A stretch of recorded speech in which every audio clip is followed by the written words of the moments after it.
you, kid. I'm watching you, kid. I love you. I love you, Joe. Joe Biden on the phone there sharing an emotional moment with his vice president, who is now on the top of the Democratic ticket after a roller coaster 24 hours. I'm Ellison Barber in for Gadi, Schwartz, and this is Stay Tuned Now.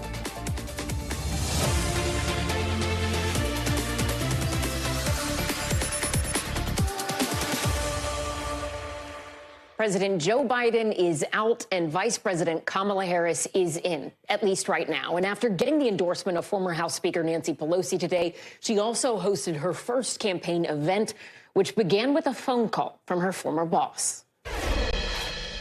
I'm hoping you'll give every bit of your heart and soul that you gave to me to Kamala. And I want you to know, I won't be on the ticket, but I'm still going to be fully engaged. Vice President Harris seems to be embracing her new role with both enthusiasm and ambition, moving quickly to cement her position as the new face of her party. In the next 106 days, we have work to do. We have doors to knock on. We have people to talk to. We have phone calls to make. And we have an election to win. In her first 24 hours as a presidential candidate, the Harris campaign says they have already raised $81 million. And in addition to shoring up the support of Pelosi, Harris has picked up the endorsements of key Democrats and would-be challengers. But when it comes to polling would-be voters, it appears that Harris, as she puts it, will indeed have to earn their support. Kamala Harris needs to really tell us, who she is, and in a short amount of time. I don't know if it's a good thing or a bad thing just yet. All for it. Voting blue, whether Joe's on top or Kamala's on top. I'm feeling really uneasy about it. I don't love the idea of Kamala being the new endorsement. Then there's the current Republican nominee and former President Donald Trump, who on Truth Social today called Harris, quote, dumb as a rock, which is an interesting turn of phrase for someone who has donated thousands to Kamala Harris in the past. NBC News senior White House correspondent Kelly O'Donnell leads us off. A whirlwind day for Vice President Kamala Harris. Visiting headquarters in Wilmington, the president's hometown, but a campaign that now bears her name. President Biden, at home with COVID, phoned in to the campaign team late today. I'm hoping you'll give every bit of your heart and soul that you gave to me to Kamala. And I want you to know, I won't be on the ticket, but I'm still going to be fully engaged. An extraordinary campaign reset after the president ended his own run Sunday and endorsed Harris to finish the race to November. It is my great honor to have Joe's endorsement in this race. And it is my intention to go out and earn this nomination and to win. But Harris is not yet the official nominee, though she appears on her way. Aides said she spent 10 hours Sunday making about 100 calls to line up support.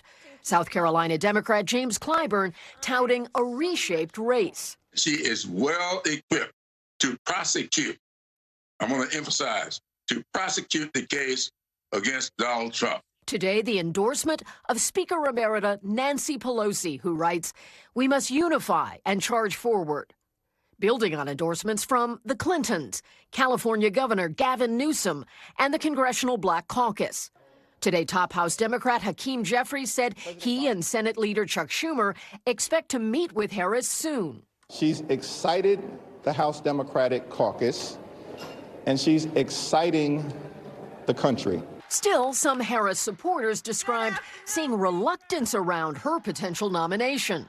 Behind closed doors, while I won't name names, that there were people that were absolutely like, it can't be the vice president. All of it after the president's stunning announcement that for the best interest of my party and the country, he would stand down. A statement that surprised much of his own campaign staff. In Harris's first public appearance today, a pre-planned college champions event at the White House, the vice president honored his public service. Joe Biden's legacy of accomplishment over the past 3 years is unmatched in modern history. His decision appeared to unlock praise and appreciation after a few agonizing weeks when about 40 elected Democrats pushed him to leave the race, and he resisted. I am running, and we're going to win. I'm not going to change that. So you all in? Because I'm all in. During a weekend of decision dealing with COVID in Delaware, sources familiar with the situation tell NBC News the president felt hurt, angry, and betrayed by allies like Barack Obama and Nancy Pelosi, who he believes turned on him. One close advisor upset, saying the president was treated disrespectfully. And let's bring in NBC's Liz Croyd. She is in Vice President Harris's home state of California, specifically in San Francisco. Liz, talk to us about what people are telling you there. Is there excitement, anticipation, nerves? What's the mood like in Harris's hometown? Hey, Allison, no surprise here in this very blue San Francisco, the place that really made Kamala Harris Kamala Harris. This is where she was a prosecutor, district attorney here in San Francisco. Voters are very excited. And I will say, though, this is a city that people often say is 50 shades of blue. There can be a lot of intra-party fighting, progressives versus moderate Democrats. And today we saw a lot of unity around her at a rally held here at City Hall. Take a listen to what some folks had to say. This has energized, I would even say electrified the base in a way that I never would have imagined. San Francisco is backing up our hometown hero in Kamala Harris. A lot of people don't know her very well, right? But that's what the rest of the campaign is going to be for. But it's good to know that people are excited. And the rallying message here actually from the mayor of San Francisco was to tell people who know her here and have known her for decades to go to those battleground states and show people and teach people about the, quote, real Kamala Harris and her record. I did talk to some Gen Z voters who are excited, but one did say to really get those young voters out, they're going to want to hear more from her on her policy on the war between Israel and Gaza. But for now, they're very excited. Allison. Liz, California's Governor Gavin Newsom endorsed Harris today. What sort of response is she getting from California Democrats, be it at more local city levels all the way up to the governor and figures like that? Yeah, I mean, the main figures in California are all immediately coming to her defense. Governor Gavin Newsom, or her endorsing her, Governor Gavin Newsom, who is somebody who some people thought potentially should be someone who could be a presumptive nominee should Biden step down. He immediately came out and backed Harris. And then we saw today, as mentioned in Kelly's piece, Nancy Pelosi, the most powerful Democrat in California, came out and gave that endorsement. And Ellison, she did wait a little bit. She came out today and did that. There's some belief that on one hand, she was trying to, make sure that it seemed like an open democratic process, that not one person was anointed. And also others think that perhaps they want to make sure President Biden had his day yesterday before shifting the conversation to Kamala Harris. Allison. All right. Liz Croyd in San Francisco. Thank you. Now that Vice President Kamala Harris is the frontrunner to take over for Joe Biden as the Democratic nominee in November, the question becomes, how does she make it so? By both trying to give voters an idea of what a Kamala Harris presidency might look like, while also reminding them what it took to get to this point. NBC News Now anchor and senior Washington correspondent Hallie Jackson has more. Vice President Harris working the room today, trying to capitalize on this critical moment and reintroduce herself as a presidential candidate. The latest twist in a journey that's taken her from the West Coast to the White House. The daughter of Jamaican and Indian immigrants, shaped by her parents' civil rights activism, Harris reflecting on her childhood while running for president in 2019, memorably criticizing her future running mate, Joe Biden, for his record on busing.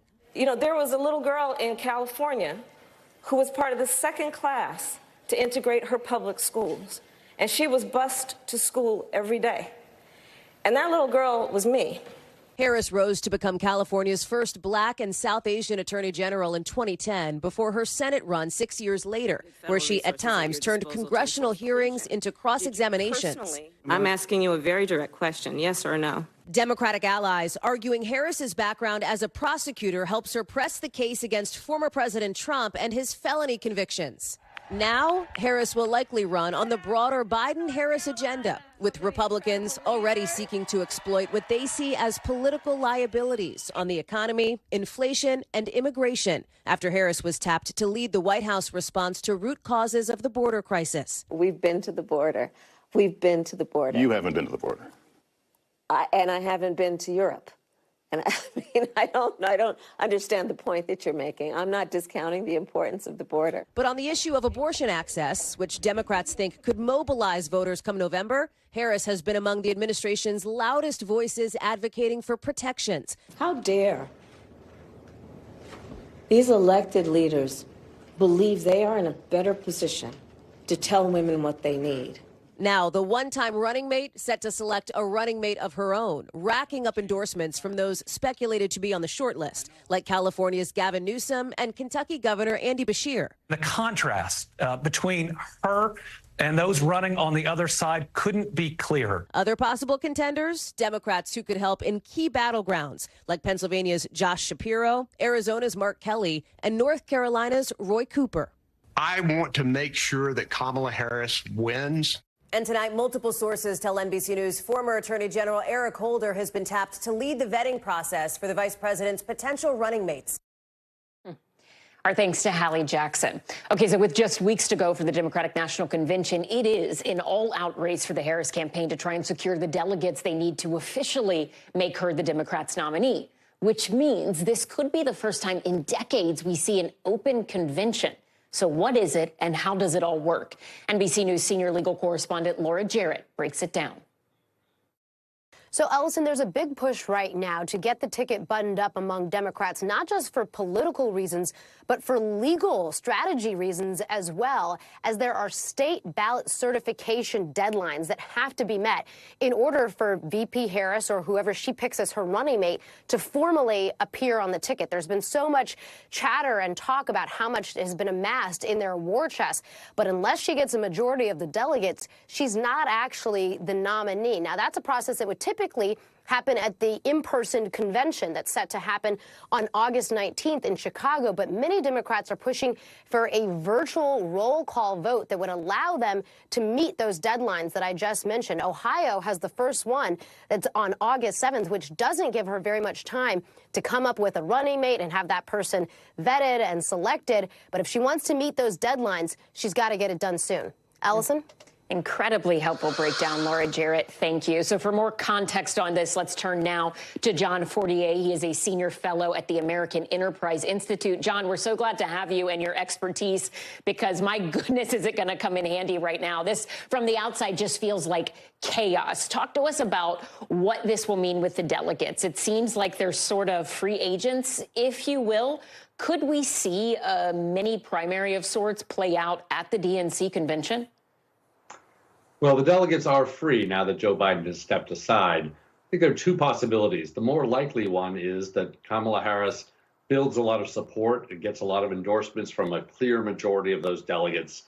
And then we'll go into the convention and it won't be much of a surprise. It will be like a typical convention where the decision is made beforehand and we have a symbolic vote. But if other people get in the race and other people want to challenge her, then it might behoove the Democratic Party to design a bit of a process, to have some debates, to have some forums. And then that convention, those delegates, we might have vote after vote. In the past, deep in our history, we've had times where we've gone over 100 votes in a couple of weeks of voting. So the process would be wide open if there were a number of candidates and somebody would need to get a majority on a single vote. So if there was another potential candidate, another person out there who's interested in running and thinks they have the funds and could jump in at the financial level you would need to be to get involved into a race like this, right? Say like a Michael Bloomberg, hypothetically. If they were going to do that, how soon would they need to say, hey, I'm going to show up too? I think effectively they'd have to do it very soon to stop Kamala Harris's momentum. I mean, legally they could do so really getting much closer to the convention. But if she builds the momentum to get the majority of delegates, then it's all over. So it would have to be really in the next few days. Take us a little bit back to the history of conventions, open conventions. They weren't as rare back in the day as they are now. Is that right? Explain that to us, and why did it change? Well, the simple answer is it changed because we've moved to a primary system. Really, since 1968, both parties have been selecting their delegates almost exclusively by the people voting in all of these state primaries, and the delegates are locked into some candidate. And we always know in advance that somebody has a majority. Back in the old days, those conventions were party leaders, party supporters from all the states, and they'd go in without any commitments in advance. And so ultimately, you would have to have somebody get to a majority of the votes, and that could take a very long time. It could take multiple votes, sometimes ending up with somebody who wasn't running in the first place. John Fortier, thank you so much. We appreciate your analysis and insights. Thank you. Thank you. Republicans have been forced to shift gears in their campaign strategy ever since President Biden's surprise announcement yesterday. But could it be grounds for a lawsuit? According to the Speaker of the House, Mike Johnson, yes. Take a listen. Joe Biden was chosen after a long, small d Democratic process by 14 million people emerging through that primary. It will be very interesting to see if the so-called party of democracy, the Democrats, go into a back room somewhere and switch it out and put someone else at the top of the ticket. I mean, I think they've got legal hurdles in some of these states, and it'll be litigated, I would expect, on the ground there, and they'll have to sort through that. They've got a real problem. Joining us now is Professor of Law at UCLA, Rick Hasen. His latest piece, Kamala Harris replacing Joe Biden is not anti-democratic, is out on Slate. You can read it right now. Rick, you heard Speaker Johnson there. Is he right? I don't think he's right. Well, first of all, Joe Biden is not the official nominee, never was. That's why you called him the presumptive nominee. It doesn't happen until there's actually a meeting of the Democratic National Committee, either at a convention or otherwise, to choose the nominee. The real question is one of timing. And your earlier report talked about an August 7th deadline. Actually, Ohio pushed that to a deadline of September 1st. There are a few other states that have extended their deadlines administratively. I think there could be some frivolous lawsuits that would be filed, but I don't think there's any serious question that whoever the Democratic nominee is coming out of this process is going to be on the ballot in all 50 states and the District of Columbia come November. The Heritage Foundation, they have specifically pointed to one state's law. They're looking at Wisconsin. But Wisconsin state law, as it relates to this type of situation, it's more than just one sentence, right? There's different portions of the exact section that they're citing. And you've written about this. Could you talk to us about their argument as it specifically relates to Wisconsin and what the law actually says? Sure. The Heritage report was very misleading, because it pointed to the rules that apply once there is a nominee for an office besides the president, and that person needs to be replaced. There's a separate part of Wisconsin law that says who is the nominee for president from each party. It's whoever the official party leaders from that party submit to the election officials by a certain date. So there's a separate process when it comes to the president. There is no nominee that needs to be replaced because the Democrats have not officially nominated anyone yet. So those rules that they're pointing to just simply don't apply in the case of Wisconsin. And you can look at state after state. Election officials have said there's no nominee yet, no deadline has passed. So I think it might be in Democrats' interest to do this virtual convention if there really is no serious opposition to Harris, because that way they could simply forestall any even frivolous litigation that might come forward.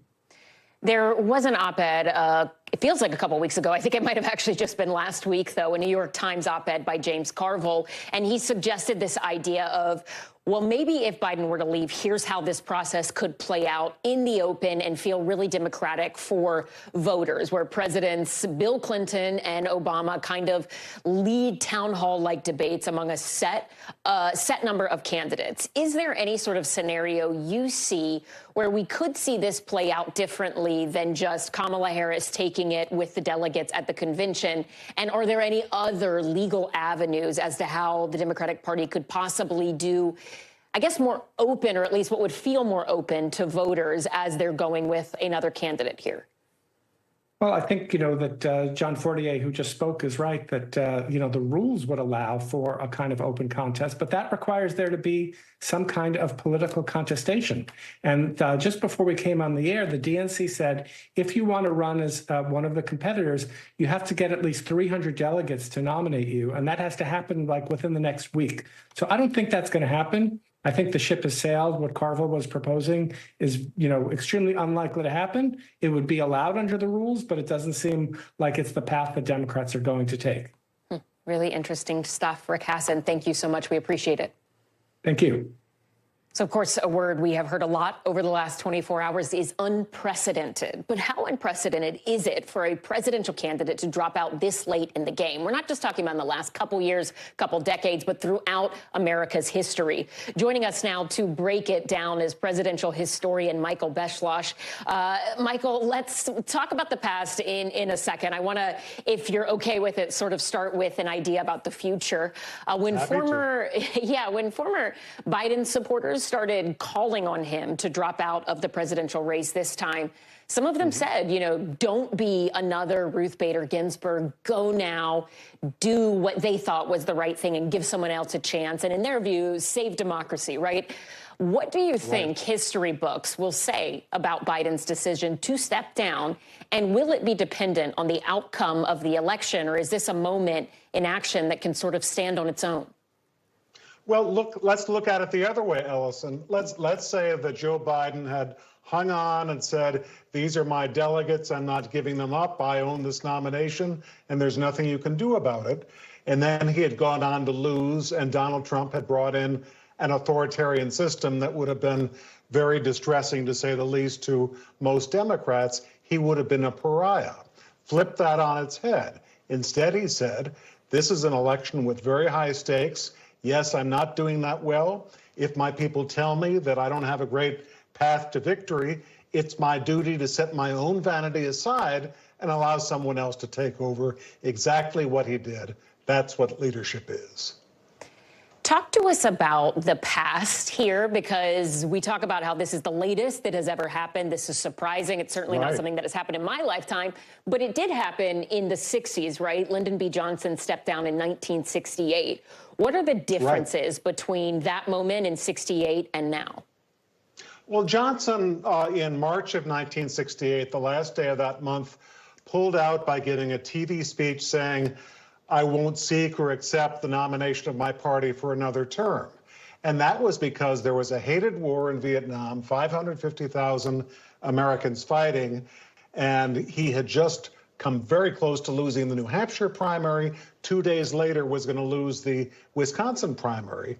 But that, just as you say, Allison, that was 4 months earlier than doing this in July, 1 month before a convention. Before we let you go, Michael, can I just ask you to sort of reflect on the moment that we are in as a country, particularly the last 25 days, from that attempted assassination attempt in Butler, Pennsylvania, to President Biden saying he's not going to continue running for re-election, to this moment where we have Kamala Harris most likely being the Democratic nominee. For people who are looking at these times and saying, this isn't the America I knew, maybe it's not the America I wanted it to be, and we're saying, I feel like we're, 40 plus years back and are scared. What is your takeaway of this moment? And for Americans who, regardless of their political affiliation, feel scared or unsure or excited, what do you want them to know and think about in this moment to sort of stay grounded? Well, this has been a traumatic month. We saw an assassination attempt. Already there are signs that the Secret Service is going to respond to that, and at least exactly an incident like that will never happen again. And as far as Joe Biden's bad debate performance and his numbers going on down and getting out of the race, this is a sign that the system works. You no longer have a candidate who was 81, who obviously was arousing certain doubts among voters. You now have a replacement who seems to have picked it up without a stitch from everything we've seen today. This should be a very competitive race in a divided country. When the system is working, that's the way it should be. All right, Michael Beschloss, thank you so much for joining us. We appreciate your time and insights. I already got a text, and I love Michael B. text, so you are beloved in my household. Thank you for sharing your insights. We appreciate it. Thank you for sharing it with me. All right, don't go anywhere, because we are just getting started. After the break, reaction to all of this news from Trump world. VP pick J.D. Vance, on the campaign trail solo for the very first time. And speaking of vice presidents, who's in play, who's not as the potential running mate for Kamala Harris. A look at the factors that could shape the Democratic ticket Plus Delta. They're still trying to recover from Friday's computer nightmare. And later this hour, the future of housing. Our Mara Barrett takes us to Maine, where they're combining new technology and old materials to try and solve a crisis. So there's like structure in the floor, the walls, and the ceiling. And so you can watch it coming up here. This both is the side wall, but then it curves over and forms the roof. Welcome back. Here are some of the other headlines we're watching tonight. Israeli Prime Minister Benjamin Netanyahu is headed to Washington, D.C. He's scheduled to be at the White House tomorrow and speak to Congress on Wednesday. Vice President Harris will not preside over that speech, though his aides say she will later meet with him one-on-one. Delta is still reeling after Friday's global network outage. Today, the airline had more than 10% of its flights delayed and 700 flights canceled. Its CEO says it will need, quote, another couple days before the worst is behind them. All My Children actor Esther Terblanche has died. She was 51 years old. Her publicist and manager confirmed her passing on Facebook, saying she died of natural causes, but an autopsy report is still pending. Terblanche played the role of a Hungarian princess on the soap opera from 1997 to 2001. And Twisters blew into the box office with an $80 million weekend.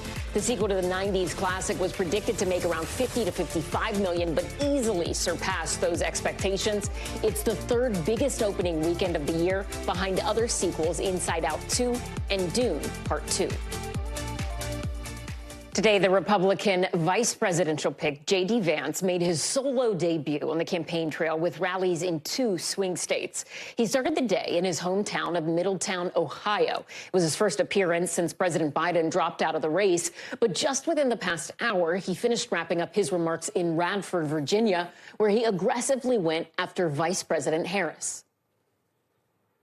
My friends, Kamala Harris is a million times worse. She signed up for every single one of Joe Biden's failures, and she lied about his mental capacity to serve as president. Our country has been saddled for 3.5 years with a president who cannot do the job. And that is all because Kamala Harris and the rest of the Democrats lied about his ability to be our president.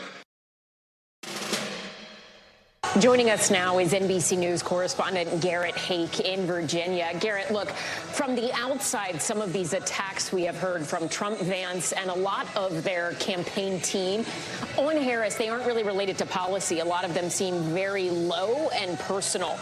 Why is that? I mean, why say things like she is dumb as a rock, as Donald Trump said, instead of zeroing in on policies? Does that suggest to sources you're talking to that Trump, Vance, and their team are afraid of Harris as a candidate? And is this sort of personal attack line going to be the strategy moving forward? Well, since some of it's just the Trump playbook. I mean, he has dismissive and belittling nicknames for every politician he's ever run against or dealt with across his career. So the effort to brand Kamala Harris in some way by him should not be surprising. I think there is also an effort, whether it's intentional and strategic or not, to diminish her and minimize her. And it even goes back to the idea that almost none of these Republican speakers, including anyone at this J.D. Vance rally that I just attended, other than Vance himself, pronounced Kamala Harris's name correctly. She's a major public figure with 100% name recognition around the country. I don't think that's an accident. So I wouldn't be surprised going forward to see a mix of a substantive policy critique and that kind of dismissive bullying behavior, just because that's the Trump team style, and I don't expect it to change now. Garrett, what are your sources within the Trump world saying about Harris as a presidential candidate? The Atlantic said in part, quote, "This is exactly what the Trump team feared." Is that accurate? I think it's accurate in part. I mean, on the one hand, they think Kamala Harris has all the negatives that Joe Biden had on policy without as many of the personal positives. They also think she's untested. They know she ran a fairly weak primary campaign when she was running in the Democratic primary 4 years ago, and that's about it. That part they like running against. But the reality is they've been running against Joe Biden, and really only Joe Biden, for the last 615 days, Ellison. And a presidential campaign is like an aircraft carrier. It is a very difficult difficult thing to turn on a dime and to pivot. They had to pivot once already after the assassination attempt last week. Now they have to pivot again against a candidate who has certainly a higher ceiling than Joe Biden in terms of performance. So it's a massive task for the Trump campaign. But whether it's a dream or a nightmare, I think it's going to play out over the next several months. Garrett, did you hear some of that pivot from J.D. Vance tonight? I mean, talk about a change from when he got into the race to now, totally different candidate. What did he have to say tonight?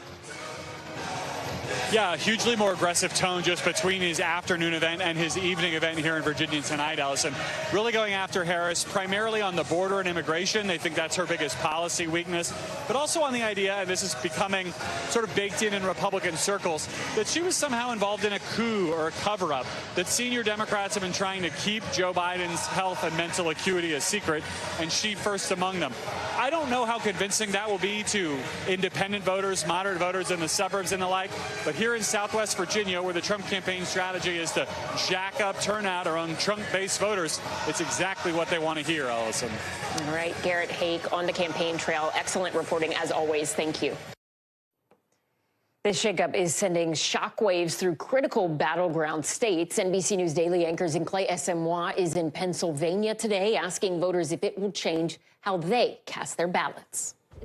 Swift reaction tonight in Pennsylvania after a major shift in the race to the White House. I was surprised because he said that he was staying in, and I was supporting him. The battleground state is critical, with 19 electoral votes up for grabs and polling already close. We spoke to 3 Democratic voters and 1 undecided. What went through your mind when you heard the president was not going to run? I almost felt relief because there's been so much back and forth. Just speaking to a lot of other Gen Z voters and a lot of other young people, I think for a long time we've been feeling a bit disenfranchised. Earlier this month, NBC News polling showing 83% of Democrats under the age of 34 wanted a different nominee, like first-time voter Nick Urkel, who is undecided, now weighing new options. Even in her 4 years as vice president, didn't hear much from her except the occasional immigration thing. Voters today raising concerns about key issues like abortion, the economy, and civil rights. As a black woman, mother, wife, I worry about my children. You said you're a mother.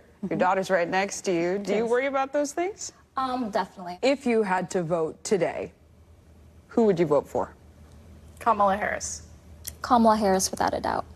Kamala Harris. RFK Jr. Nick says he wants to learn more about Harris, but has reservations. It's going to be really hard to pull off a campaign in this short a time.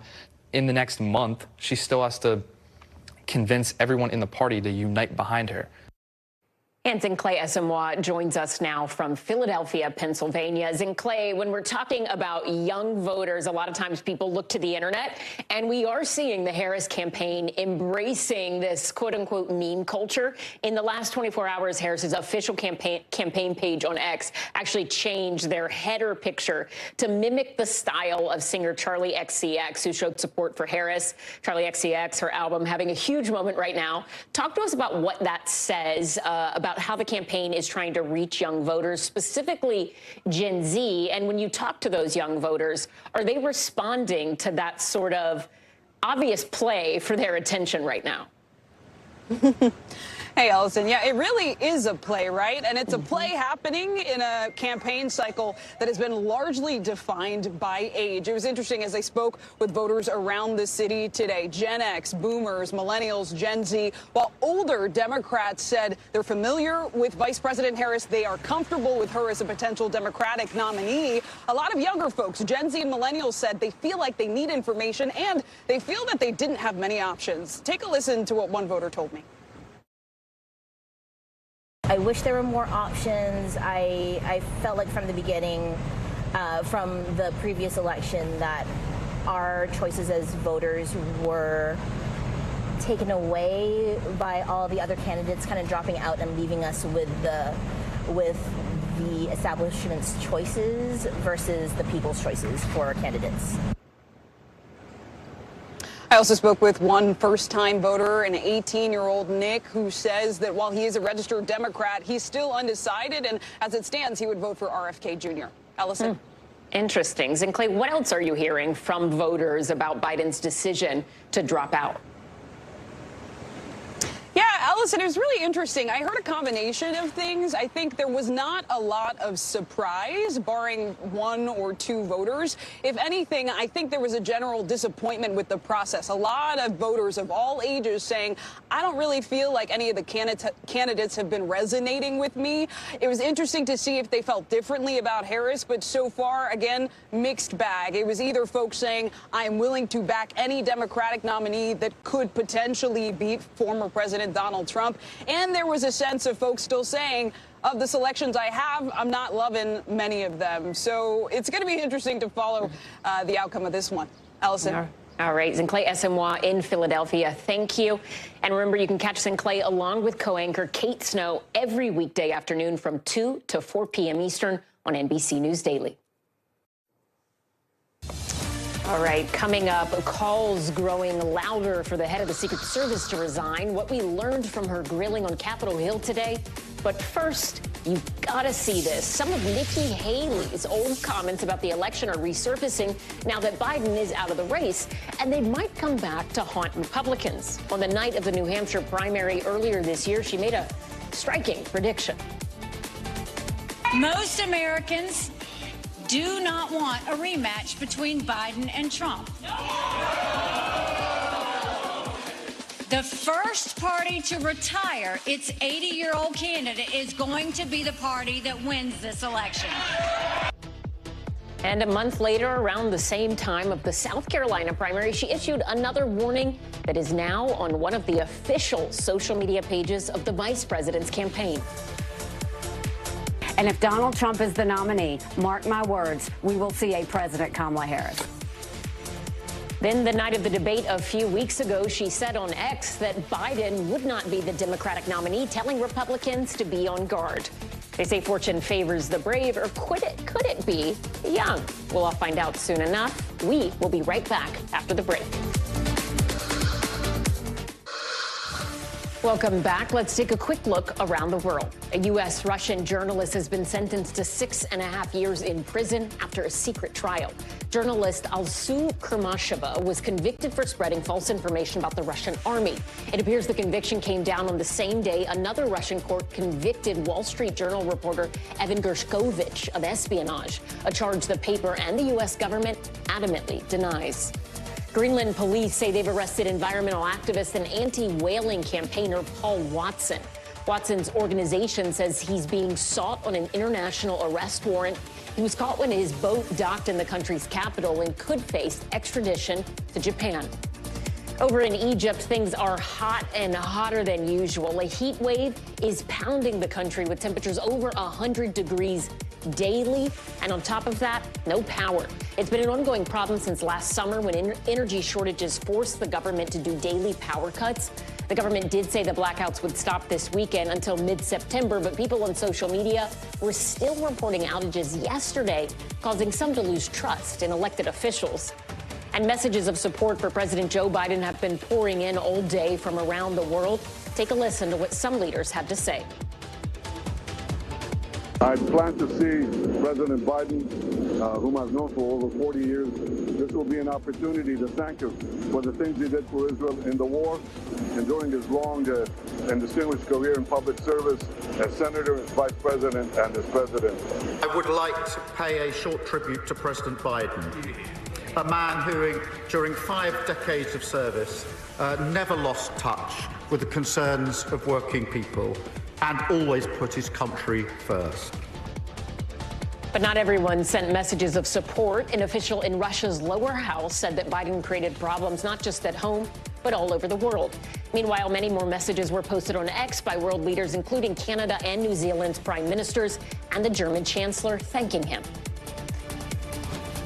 All right, the Secret Service director was on the hot seat today. Kimberly Cheadle was peppered with questions on Capitol Hill as she testified before Congress for the first time since former President Donald Trump was nearly assassinated. She acknowledged the agency did not do its job while listening to bipartisan calls for her resignation. NBC News Capitol Hill correspondent Ryan Nobles has this report.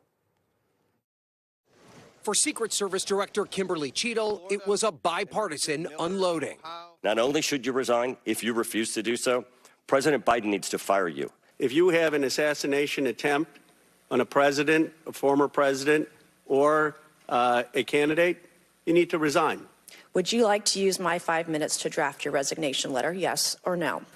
No, thank you. Cheadle, appearing by subpoena and testifying under oath, directly addressed the attempted assassination of former President Donald Trump. On July 13th, we failed. As a director of the United States Secret Service, I take full responsibility for any security lapse of our agency.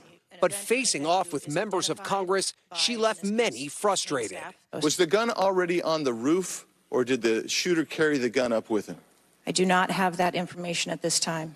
Cheadle pressed on why the building Thomas Crooks fired shots from, less than 150 yards from the stage, wasn't secured. Wasn't that building within the perimeter that should be secured? Do we agree with that? The building was outside of the perimeter on the day of the visit.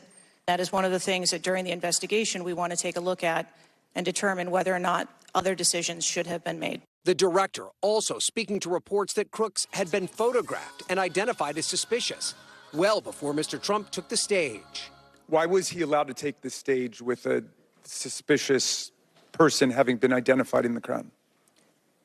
So I appreciate the question. The detail had been passed information that there was a threat. The detail would never have brought the former president out onto stage. So you distinguish between someone who is suspicious and someone who's threatening, is that right? I do. Cheadle said Crooks, who was seen on the roof by people in the crowd minutes before firing shots, there he is, wasn't deemed a threat until seconds before the gunfire began, and said that even though the Trump campaign had been denied requests for additional Secret Service resources during the past 2 years, that was not the case the day of the shooting. What I can tell you is that for the event on July 13th, the details that were the assets that were requested for that day were given. And at the end of today's hearing, the top Republican and Democrat on the committee sent a letter to Director Cheadle demanding that she resign from her job, a call that at this point she is resisting. Ellison? Ryan Noble's on Capitol Hill. Thank you. Still ahead this hour, we are diving into one of the key questions for Vice President Kamala Harris. Who will be her VP pick? A look at the factors she might be weighing right after the break.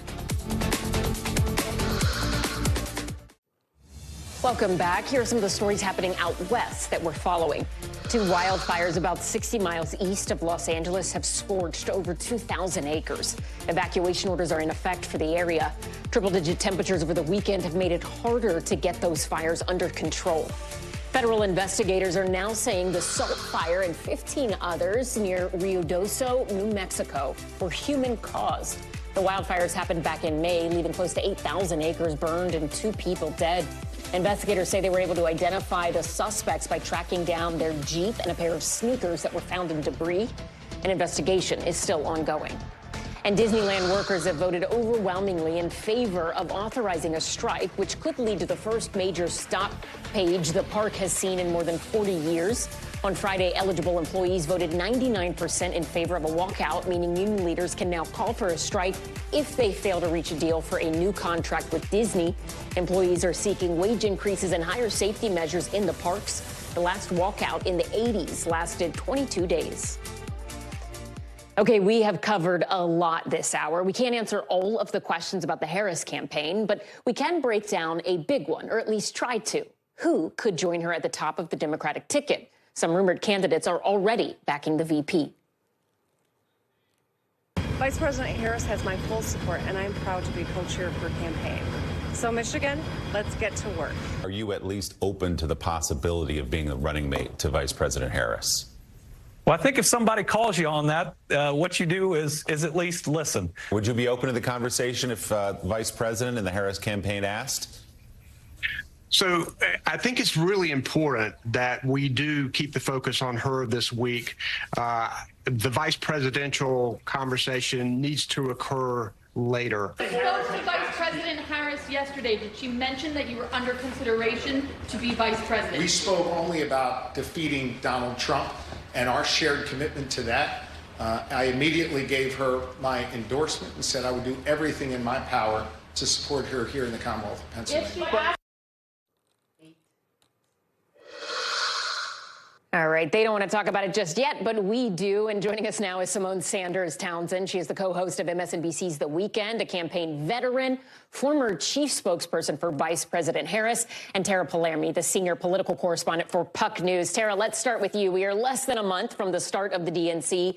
Where does this brand new Harris campaign even start when it comes to searching and vetting a possible running mate? Well, that's a good question. I mean, this is going to happen in a very short amount of time. We know that donors, some of them have already picked up the pursuit of finding a running mate for Harris even before President Biden announced that he was stepping down from the ticket. I mean, these are governors. They're not as vetted as the vice president, obviously, but they're very well respected. They're liked. And this is a really short period of time, and that's kind of works to their advantage in some respects. It doesn't really give a lot of time for things to come out about them at the same time. I'm sure the press will be hungry and interested, but it's always a risk. And she's probably got to make a choice relatively soon. We've got the convention in a matter of weeks, and you need to have your ticket. You need to have your full running mate on your ballot. So I guess it's encouraging that they've all come out in support of her, but these are, popular battleground state leaders, and they would probably all be very popular. And frankly, they've been tossed around for a while as potential, presidential or vice presidential nominees. So I think a lot is already known about them. Simone, you have just a wealth of experience across the board. You have been on the campaign trail with big ticket people. You also personally know VP Harris. When you look at this, where do you think they start? And what do you think Harris might be looking for in a possible running mate?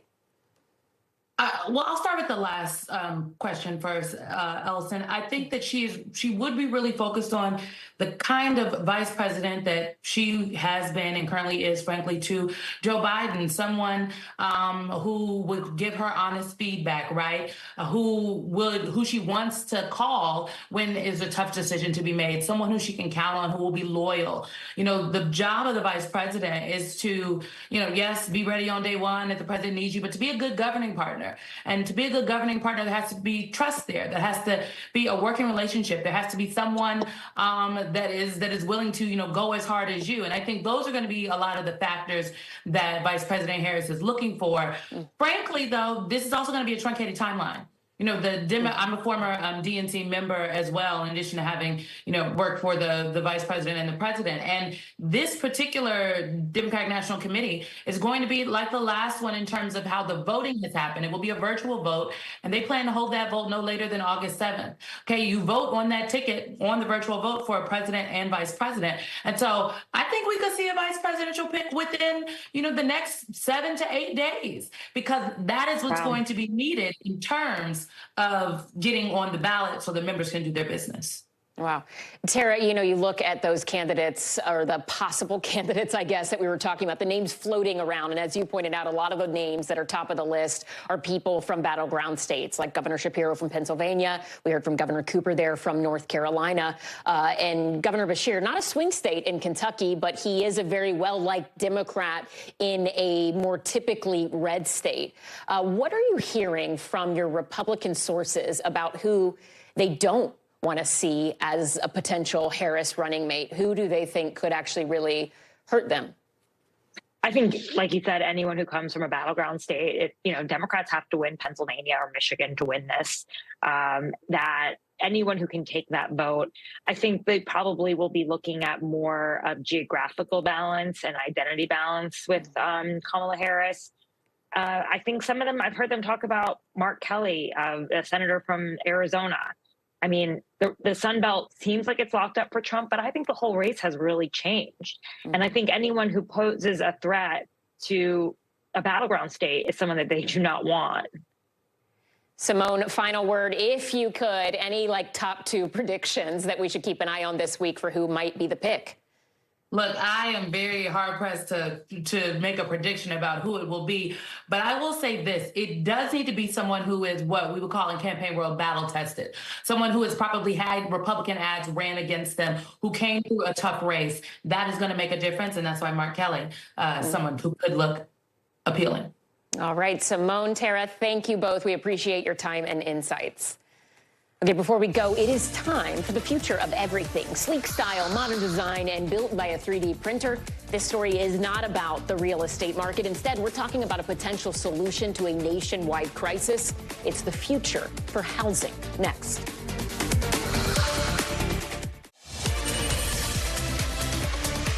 In tonight's Future of Everything, a unique idea to try and help ease the nation's housing crisis. Printing them 1 inch at a time. But that's just part of what's being tested right now in the state of Maine. NBC News correspondent Mara Barrett takes us there. The University of Maine wants to change the housing industry with a little help from some cool new tech. This 1-bed, 1-bath, 500-square-foot home was made of recyclable materials. And the best part, it was entirely 3D printed. This is the world's largest thermoplastic 3D printer. Dubbed the factory of the future. We built everything. This massive printer stretches the entire length of a warehouse. Right now, our goal is to target affordable housing. It's a national crisis. The U.S. is about 7 million houses short for low-income families. This was all printed in the lab, transported to the site. Oh my goodness. The cabin-like walls made with actual wood, an abundant resource here in Maine. This is the wood-filled bioplastic. So the wood is what gives it this color. If you didn't have the wood filler, it would be like a clear plastic. That wood filler is made from sawmill residue, a byproduct that would normally go to a landfill or get burned. But here, it's used to help build a foundation strong enough to mount cabinets and shelves. And so it's wild because you can see, like, this is such a stark curve, and then it just blends seamlessly into this wall. So there's like structure in the floor, the walls, and the ceiling. And so you can watch it coming up here. So this is at the small scale. This both is the side wall, but then it curves over and forms the roof. And it all like seals up, and it's a whole six-sided. We call it volumetric modular printing.